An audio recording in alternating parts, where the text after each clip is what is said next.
பலவென்றுரைக்கின் பலவேயாம் அன்றே எண்ணின் அன்றேயாம் ஆமே எண்ணின் ஆமேயாம் இன்றே எண்ணின் இன்றேயாம் உளதென்றுரைக்கின் உளதேயாம் நன்றே நம்பிக் குடி வாழ்க்கை நமக்கிங்கென்னோ பிழைப்பம்மா. சீர்கொண்ட காவிரி சூழ் தென்னரங்கத்து எம்பிரான் பார்கொண்டு தாழை பரவி இன்றைய பொழிவு கம்பனில் ஒன்பான் சுவை என்கின்ற தொடரை நாம் 9 மாதங்களுக்கு முன் தொடங்கினோம். நவரச இராமாயணம் என்கின்ற தலைப்பிலே கம்பனிலே நவரசங்கள் 8 மெய்ப்பாடுகள் எங்கெங்கு எப்படி எப்படி கையாளப்பட்டிருக்கின்றன என்று மாதந்தோறும் ஒரு பொழிவாக கடந்த 8 மாதங்களாக தொடர்ந்து நாம் அனுபவித்து வருகின்றோம். தொல்காப்பியர் மெய்ப்பாடுகளை 8 வகையாக பிரித்தார். நகையே, அழுகை, இளிவரல், மருட்கை, அச்சம், பெருமிதம், வெகுளி, உவகை என்று அப்பால் 8 மெய்ப்பாடென்ப என்று 8 வகையாக மெய்ப்பாடுகளை பிரித்ததாக நான் 8 மாதங்களுக்கு முன் என்னுடைய முன்னுரையிலே சொல்லியிருந்தேன். தமிழ் இலக்கியம் மெய்ப்பாடுகளை 8 வகையாகத்தான் பிரித்திருக்கின்றது. அதையும் தாண்டி 9வது மெய்ப்பாடாக அமைந்திருப்பது சாந்தம், அமைதி என்கின்ற ஒரு மெய்ப்பாடு. இதை தமிழும் இதை 9வது ரசமாக மெய்ப்பாடாக அங்கீகரித்து ஏற்றுக்கொண்டு இதை நவரசம் ஒன்பான் சுவை என்று நாம் தமிழிலே வழங்கி வருகின்றோம். கடந்த 8 மாதங்களாக தமிழ் அன்பர்களான உங்களின் ஆதரவோடு சிறப்பாக இந்த பணி நடைபெற்று கொண்டிருந்தது. அதன் இறுதி பகுதியாக இன்றைய பொழிவு 9வது சுவையான சாந்தம், இந்த அமைதி என்கின்ற மனநிலை கம்பனிலே எப்படி கையாளப்பட்டிருக்கின்றது என்பதை கொடுக்கப்பட்டிருக்கின்ற அவகாசத்திற்குள்ளே நாம் காண இருக்கின்றோம். இந்த சாந்தம் என்பது அனைவரிடமுமே மிக முக்கியமாக இருக்க வேண்டிய ஒரு பண்பு. எப்போதும் நாம் அமைதி காக்க வேண்டும். நம்முடைய முந்தைய பொழிவிலே சொன்னது போல கோபம் என்கின்ற ரசம் இன்னல்களை விளைவிக்கக்கூடியது.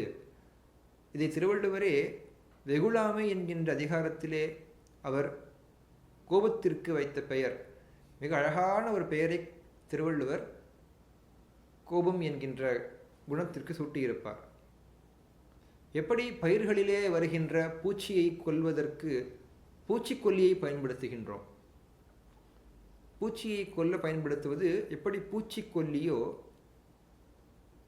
கோபத்திற்கு வள்ளுவர் வைத்த பெயர் சினமெனும் சேர்ந்தாரை கொல்லி என்று பெயர் வைத்தார். சினமெனும் சேர்ந்தாரை கொல்லி இனம் எனும் ஏமப்புனையை சுடும் என்று வள்ளுவர் சொன்னார். கோபம் என்பது நம்முடைய சுற்றத்தாரை கொல்கின்ற ஒரு கொடுமையான ஒரு ஆயுதம். சினம் என்பது சேர்ந்தாரை கொல்லி என்று வள்ளுவர் சொன்னார். எனவே எக்காலத்திலும் எந்த சூழலிலும் நாம் நம்முடைய சாந்தமான மனநிலையை விட்டு தடுமாறாமல், மிக மிக கடினமான ஒரு காரியம், சொல்கின்ற எனக்கே கூட கடைபிடிப்பதற்கு இயலாத ஒரு காரியம். பேச்சுக்கு நாம் 1000 சொல்லலாம். கோபத்தை வெளிப்படுத்தாமல் நாம் நமக்குள்ளேயே வைத்திருந்து அதை அந்த சாந்தமான மனநிலையை நாம் மாறுபடாமல் வைத்திருப்பது என்பது மிக மிக கடினமான ஒரு காரியம். ஆனால் அதற்கு நாம் நம்மை எப்படி பழக்கிக் கொள்ள வேண்டும்? ஒரே நாளில் மாற்றம் என்பது மிகவும் கடினம். நாம் கொஞ்சம் கொஞ்சமாக நம்மை அந்த இப்போதுமே இருக்கின்ற அந்த சாந்தி என்கின்ற மனநிலைக்கு நாம் நம்மை பண்படுத்தி கொள்ள வேண்டும். அதற்குத்தான் நமக்கு இலக்கியங்களும் கவிஞர்களும் வழிகாட்டி இருக்கின்றார்கள். இப்படி சாந்தம் என்கின்ற இந்த மனநிலையை கம்பர் ராமனின் வாயிலாக 2 இடங்களிலே மிகச் சிறப்பான காட்சிகளை அமைக்கின்றார். முதலாவது, ராமன் முடிசூடப் போகின்ற நாளிலே கைகேயியின் 2 வரத்தினால் தசரதன் ராமனை காட்டிற்கு போ என்று சொல்லிவிட்டான். ஏய வரங்கள் 2இல் ஒன்றினால் என்செய் அரசாழ்வது, அச்சீதை கேள்வன் ஒன்றால் போய் வனமாழ்வது என புகன்று நின்றால் தீயவை யாவையினும் சிறந்த தீயாள் என்று கம்பர் பதிவு செய்வார். யாரை? கைகேயை. ஏய வரங்கள் 2இல் ஒன்றினால் என்செய் அரசாழ்வது, அச்சீதை கேள்வன் ஒன்றால் போய் வனமாழ்வது என புகன்று நின்றால் தீயவை யாவையினும் சிறந்த தீயாள் என்று கம்பர் சொல்வார். இந்த வார்த்தையை தசரதன் ராமனிடம் சென்று சொல்கின்றான். ராமா, தசரதன் ஆணையாக கைகேயி சென்று சொல்கின்றாள் ராமனிடம், உனக்கு அரசனிட்ட கட்டளை, நீ 14 ஆண்டுகள் வனத்திற்கு செல்ல வேண்டும் என்று கைகேயி சொல்கின்றாள். இன்னும் சில மணித்துளிகளிலே மணிமகுடத்தை ஏற்று ஒரு நாட்டிற்கு மன்னனாக வரவேண்டியவன் மரவுரி தரித்து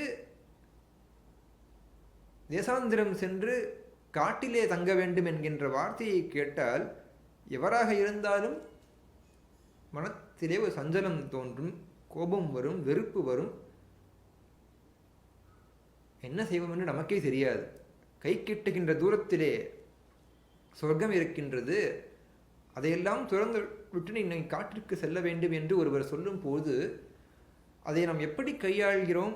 இப்படி ஒரு எதிர்பார்த்ததற்கு நேர்மாறான ஒரு விஷயம் நடக்கும் பொழுது அதை நாம் எப்படி கையாள வேண்டும் என்பதை கம்பர் மிக அழகாக சொல்கின்றார். இப்படி கைகேயி சொன்ன மறுநொடி கவிக்கூற்று என்கின்ற பகுதியாக, அதாவது இயல்பாக நடக்கின்ற நிகழ்வுகளை குறித்து தங்களுடைய கருத்தினை கவிக்கூற்றாக வெளிப்படுத்துவது கவிஞர்களின் வழக்கம். இப்படி கைகேயி சொன்ன மறுநொடி கவிக்கூற்றாக கம்பர் தன்னுடைய வார்த்தையை பதிவு செய்கின்றார். காட்டிற்கு போ என்று கைகேயி சொன்ன பிறகு ராமனின் முகம் எப்படி இருந்தது தெரியுமா? ராஜ்யத்தை எடுத்துக்கொள்ள வேண்டும், பொறுப்பேற்றுக் கொள்ள வேண்டும், மன்னனாக வர வேண்டும் என்று சொன்ன போதும் அவன் மகிழ்ச்சி அடையவில்லை. காட்டிற்கு போ என்று சொன்னபோது அவன் வருத்தப்படவும் இல்லை. இன்பத்துள் இன்பம் விழையான், துன்பத்துள் துன்பம் உறுதல் இலன் என்ற வள்ளுவர் வாக்கிற்கேற்ப ராமன் காட்டிற்கு போ என்று சொன்னபோது துளி அளவும் சஞ்சலம் இல்லாமல் சாந்த ஸ்வரூபியாக முகத்திலே மகிழ்ச்சி பொங்க நின்று கொண்டிருக்கின்றான்.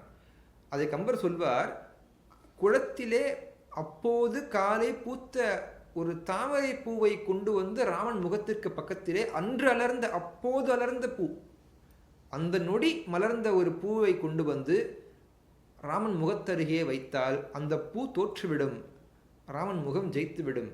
ராமன் முகத்தில் அப்படி ஒரு மலர்ச்சி, ஒரு அதிர்ச்சியான செய்தியை கேட்டபோது கூட முகத்திலே மலர்ச்சி மாறாமல் இருந்தவன் ராமன் என்பதை கம்பர் பதிவு செய்கின்றார். இப்போது எம்மனோரால் இயம்புதற்கு அரிதே யாரும் செப்பரும் குணத்து ராமன் திருமுகம் செவ்வி நோக்கில் ஒப்பதே முன்பு பின்பு அவ்வாசகம் உணர கேட்ட அப்பொழுது அலர்ந்த செந்தாமரையினை வென்றதம்மா என்று கம்பர் சொல்வார். காட்டிற்கு போ என்று மாற்றாந்தாய் சொன்னபோது வாழினை உருவி அவள் நாவினை வெட்டுவதற்கு ராமன் துணியவில்லை. மாறாக அப்போது அலர்ந்த அந்த செந்தாமரையினை அவன் முகம் வென்றுவிட்டது. அதே மலர்ச்சியோடும் அதே மகிழ்ச்சியோடும் காட்சியளித்தான் ராமன். எனவே நாம் எதிர்பார்த்தது போல் வாழ்க்கை நமக்கு சில விஷயங்களை கொடுக்காவிட்டாலும் கூட எதிர்பார்ப்பிற்கு மாறாக சில விஷயங்கள் நடக்கும் பொழுது அதை நாம் முகமலர்ச்சியோடும் மகிழ்ச்சியோடும் ஏற்றுக்கொள்ள வேண்டும் என்கின்ற கருத்தினை இங்கே கம்பர் ராமன் வாயிலாக பதிவு செய்கின்றார். வள்ளுவர் சொன்னது போல இன்பத்துள் இன்பம் விழையான். நமக்கு ஒரு நல்லது நடக்கும் பொழுது அதற்காக நாம் ஆடிப்பாடி மகிழ்ச்சி அடைவது என்பது, துன்பம் வரும்போது மனநிலையை நமக்கு அது மாற்றிவிடும். எனவே நல்ல விஷயங்கள் நடக்கும் போது அதீத மகிழ்ச்சியை வெளிப்படுத்தாமல் அப்படியே ஏற்றுக்கொள்வதும், எதிர்பாராத விஷயங்கள் நடக்கும் பொழுது அதீத வருத்தத்தை வெளிப்படுத்தாமல் அதையும் ஏற்றுக்கொண்டு வாழ்க்கை நமக்கு அளிக்கின்ற சவால்களை எல்லாம் நாம் கடந்து அவற்றையெல்லாம் வென்று காட்ட வேண்டும். மலர்ந்த முகத்தோடு ராமன் எப்படி அந்த மலர்ந்த முகமலர்ச்சியா அப்போது அளர்ந்த தாமரையை வென்றானோ, அதுபோல வாழ்க்கையிலே நமக்கு ஏற்படுகின்ற சவால்களை எல்லாம் நாம் முகமலர்ச்சியோடு அதை கடந்து முன்னேறி சென்று வெற்றி பெற வேண்டும் என்கின்ற கருத்தினை ராமன் வாயிலாக கம்பர் பதிவு செய்கின்றார். கம்பர் இப்படி காட்டிற்கு சென்ற ராமன் மனைவியை தொலைத்து இலங்கையிலே அவளை கண்டெடுத்து ராவணனோடு போர் புரிகின்றான். யுத்தத்திலே ராவணன் போருக்கு வருகின்றான். ஒரு நாள் முழுவதும் யுத்தம் நடக்கின்றது. அப்படி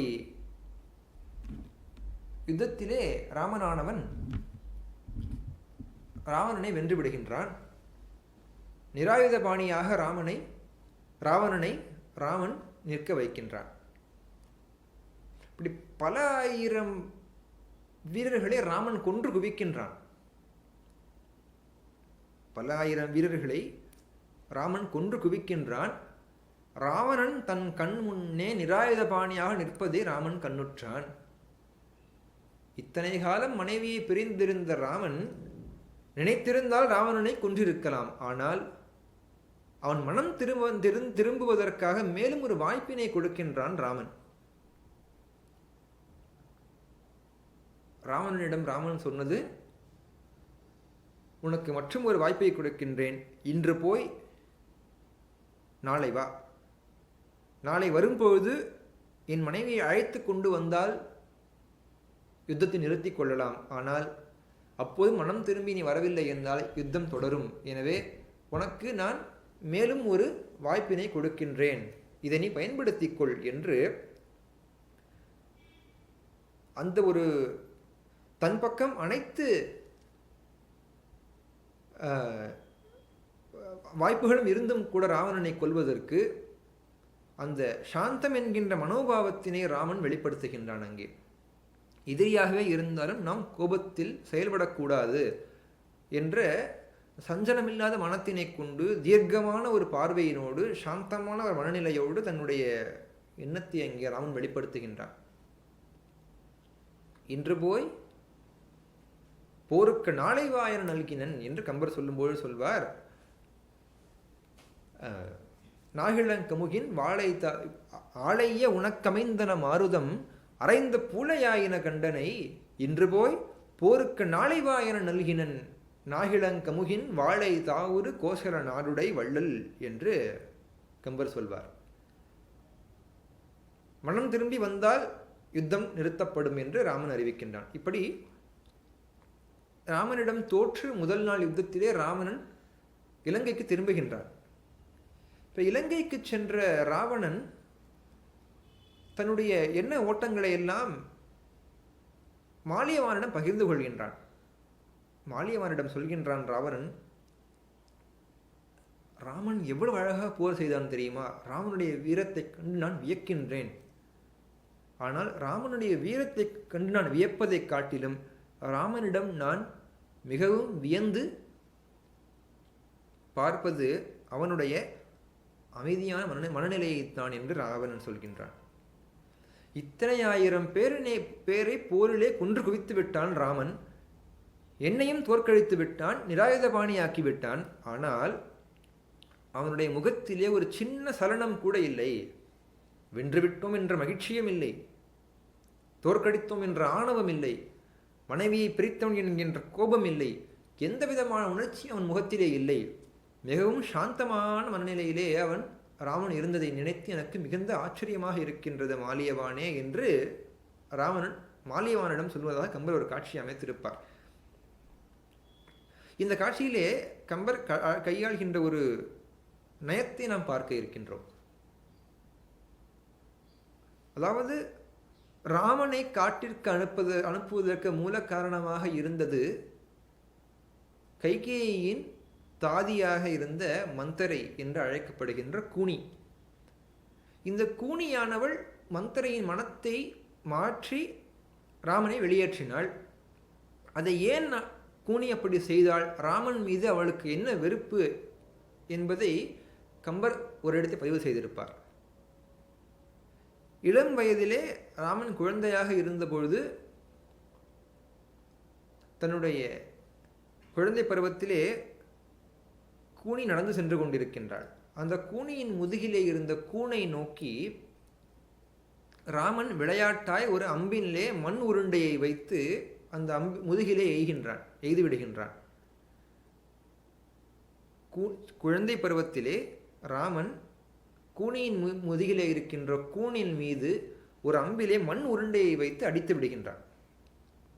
இதை ஒரு குழந்தை செய்துவிட்டதே, பரவாயில்லை மன்னிப்போம் என்கின்ற மனப்பான்மை இல்லாத கூனி இளம்பருவம் தொட்டு அன்று வரை அதை மனத்திலே வைத்திருந்து வஞ்சம் தீர்ப்பதற்காக கைகேயை மனமாற்றினாள் என்று கம்பர் பதிவு செய்கின்றார். தொண்டைவாய் கேகையன் தோகை கோயில் மேல் மண்டினாள், வெகுளியின் மடித்த வாயினால் பண்டை நாள் ராகவன் பாணி வில் உமிழ் உண்டை உண்டதனை தன் உள்ளத்து உள்ளுவாள் என்று கைகேயின் மந்தரின் மனநிலையை கம்பர் பதிவு செய்வார். என்றோ பல நாட்களுக்கு முன்பு விளையாட்டாய் குழந்தை பருவத்திலே ராமன் ஒரு முதுகிலே இருந்த கூனின் மீது அந்த அம்பினை எய்த போது அந்த வஞ்சத்தை மனதிலே வைத்திருந்த கூனி என்று கம்பர் பதிவு செய்வார். இதே கருத்தினை பல ஆயிரம் பாடல்களுக்கு பிறகு யுத்தகாண்டத்திலே கடைசி படலத்திலே அந்த கடைசி பருவத்திலே இதே கருத்தை அப்படியே கையாளுகின்றார் கம்பர். எத்தனையோ ஆயிரம் பாடல்களுக்கு முன்பு மந்தரின் முதுகிலே ராமன் அடித்த நிகழ்ச்சியை மீண்டும் இங்கு நினைவு கூறுகின்றார் கம்பர். யார் வாயிலாக? ராவணன் வாயிலாக. ராவணன் சொல்கின்றான், யுத்தத்திலே ராமன் இத்தனை படைகளையும் அழித்து என்னையும் நிராயுதபாணியாக்கி நிறுத்தினானே, அப்படி நிறுத்தி என் முதுகிலே அவமானம் என்கின்ற மிகப்பெரிய மூட்டையை ஏற்றி வைத்து விட்டான். போரிலிருந்து யுத்தம் முடிந்து வீட்டிற்கு திரும்புகின்ற வழியிலே என் முதுகிலே நான் அவமானம் ஏளனம் என்கின்ற மூட்டையை சுமந்து வந்தேன். ஆனால் ராமன் முகமோ குழந்தை பருவத்திலே அந்த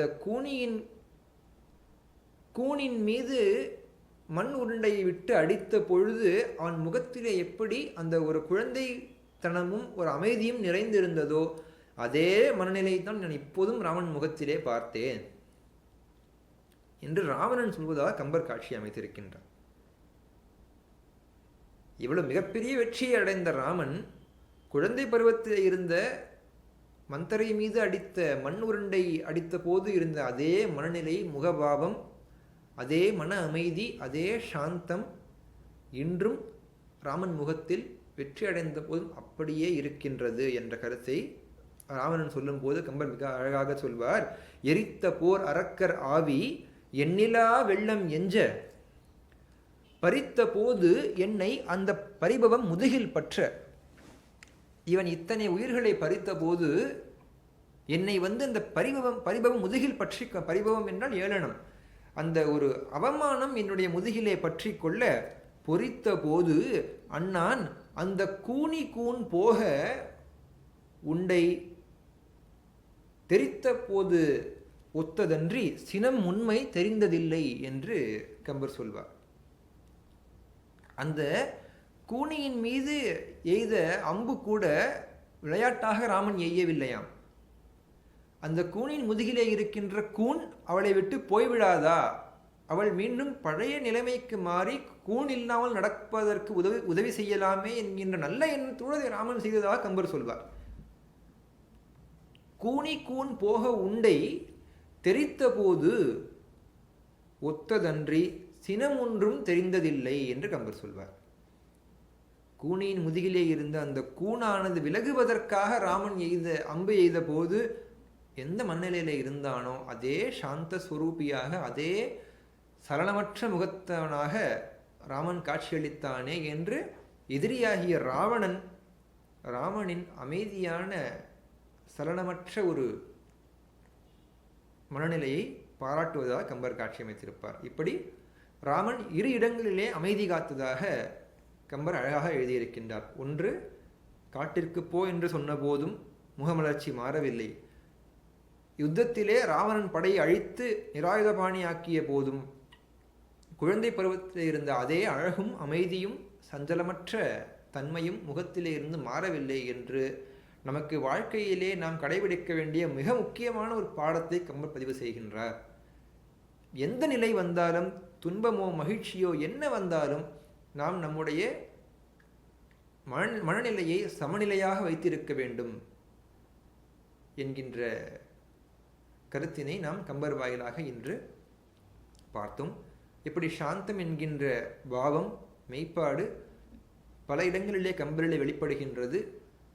பொருத்தமாக தோன்றிய 2 இடங்களை நான் உங்களுக்கு சுட்டிக்காட்டினேன். இப்படி நவரசங்களையும் காப்பியத்திலே குழைத்து ஒரு மிகப்பெரிய உலகம் அனுபவிக்க வேண்டிய ஒரு காப்பியத்தை நமக்கு கம்பர் கொடுத்திருக்கின்றார். காலங்கள் தோறும் தமிழ் உள்ளவரை, உலகம் உள்ளவரை கம்பர் புகழ் நிலைத்து ஓங்கும் விதமாக நவரச நாயகனாக விளங்குகின்றார் கம்பர். இன்று பல நாடுகளின் முன்னேற்றங்களுக்கும் இன்னோவேட்டிவ் என்று புதிய புதிய சிந்தனைகள் மனதிலே தோன்றுவதற்கும் மூலக்காரணமாக இருப்பது கம்பருடைய கற்பனை நயம் என்பதை நாம் அனைவரும் உணர்ந்து கொள்ள வேண்டும். இன்று உலகம் முன்னேறுகின்றது, நாடுகள் முன்னேறுகின்றது என்றால் புதுமையாக நாம் ஒன்றை கண்டுபிடித்துக் கொண்டே இருக்கின்றோம். புதிய புதிய விஷயங்களை நாம் உருவாக்குகின்றோம். அதற்கு நமக்கு உந்து சக்தியாக இருப்பது நம்முடைய எண்ண ஓட்டங்களும் நம்முடைய மனதிலே இருக்கின்ற கற்பனை சக்தியும் தான். இப்படி உளவியல் ரீதியாக அறம் சார்ந்த விஷயங்களையெல்லாம் கம்பர் பல ஆயிரம் ஆண்டுகளுக்கு முன்பே நமக்காக கொடுத்து அதை இன்றளவும் நாம் கம்பனை போற்றி பாடி வருகின்றோம். அவருடைய கருத்துக்களை நாம் பரப்பி வருகின்றோம். அவருடைய கருத்துக்களை நாம் கடைபிடித்து வருகின்றோம். இப்படி காலங்கள் தோறும் நவரச நாயகனாக விளங்குகின்ற கம்பனை நாம் எல்லோரும் போற்றுவோம். கம்பன் புகழ் பாடுவோம். தமிழின் புகழை பாடுவோம். இப்படி தொடர்ந்து 9 மாதங்களாக எனக்கு ஆதரவளித்த அனைத்து தமிழ் அன்பர்களுக்கும் என்னுடைய சிரம் தாழ்ந்த வணக்கங்களையும் நன்றிகளையும் தெரிவித்து, இப்படி ஒரு நல்லதொரு கருத்துக்களை உலகத்தோடு பகிர்ந்து கொள்வதற்கு ஒரு மேடை அமைத்து கொடுத்த திருவரங்கத்தின் அடையாளமாக விளங்குகின்ற இராசவேலர் செண்பகத் தமிழ் அரங்கிற்கும் அதை இயக்கி வருகின்ற ராச இளங்கோவன் ஐயா அவர்களுக்கும் ஒலியை பதிவு செய்து அதை காலந்தவறாது பதிவேற்றி மக்களிடம் கொண்டு சேர்க்கும் பணியில் ஈடுபட்டிருக்கின்ற அவருடைய கண்ணான 2 குழந்தைகளுக்கும், கேட்டு மகிழ்ந்த அனைவருக்கும் என்னுடைய நன்றிகளை சொல்லி, எங்கும் சாந்தி நிலவ வேண்டும் என்கின்ற பிரார்த்தனையோடு உங்களிடமிருந்து விடைபெறுகிறேன். அடுத்த பொழிவிலே மற்றொரு வித்தியாசமான தலைப்பை உங்கள் அனைவரையும் சந்திக்க ஆவலாக இருக்கின்றேன். ஆதரவிற்கும் அன்பிற்கும் நன்றி கூறி விடைபெறுகிறேன். நன்றி, வணக்கம்.